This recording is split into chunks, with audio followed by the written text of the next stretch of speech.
Hello, my name is Simon Willey from HOLT's Auctioneers. Today we're in the fantastic Dunkeld at John Dixon and Son. We're doing valuations and appraisals and offering history about some of the items that come through the door. We have the honour of Donald Dallas, our HOLT's famous historian, able to tell us and explain to us about a few of the items that come in and also perhaps put a current value onto them. Hi, I'm Donald Dallas, HOLT's historian. I'm at a HOLT's Valuation Day at John Dixon and Son, the gun makers in Dunkeld in Bonnie, Scotland. And we've had a very large number of extremely interesting guns that have come in today. But I'm up here as well to show them my new book that's just come out on Alexander Henry. This book will be available later on this month, and it tells the story of the famous Edinburgh rifle maker Alexander Henry. This is the very first book in Great Britain. The rest of the books are on a boat just now. They're coming back on a slow boat from China. This particular pistol is known as a dress pistol. It wasn't used for any belligerent purpose whatsoever. It was just simply used as a cosmetic accessory. If you went on an evening out, you would actually have a brace of these pistols as simply part of your dress just to look good. This particular one was made by Kind of Liverpool, and it probably dates from fairly late on in the 19th century, 1870, 1880. It would never have been used whatsoever.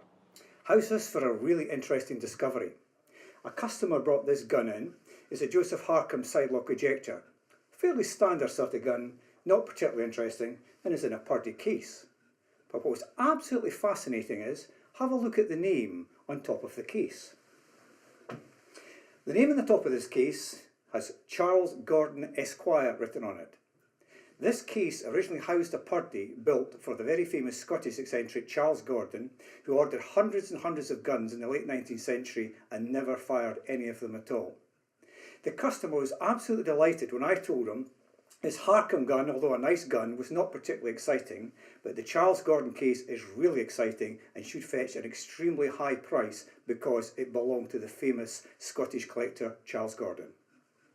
Who's the most famous gun maker of the 19th century? Oh, that's simple, you see. Joseph Manton. Well, da-dan! Here's a Joseph Manton dueling pistol, probably about 1815, by the most famous maker of dueling pistols probably of all time. Why was he so famous? Well, he was very clever, Joseph Manton. To have a rifled pistol in dueling was illegal. It was regarded as being unfair, too accurate.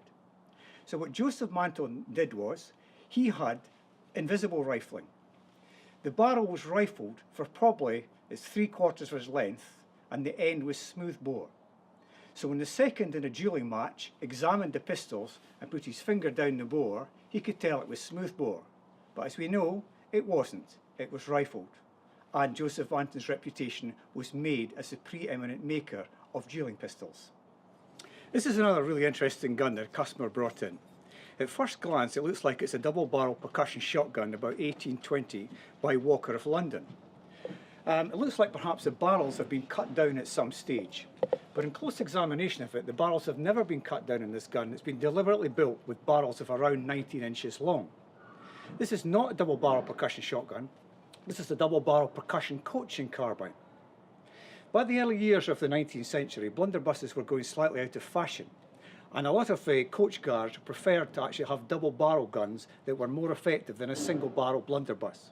So this is one of these guns, and hence it's really quite a rare item.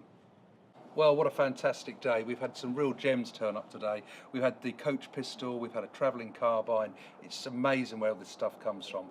If you'd like to know more about some items you've potentially got, we'll be back in January. Donald Dallas will be here. We'd love to see them. Many thanks, Simon Willey.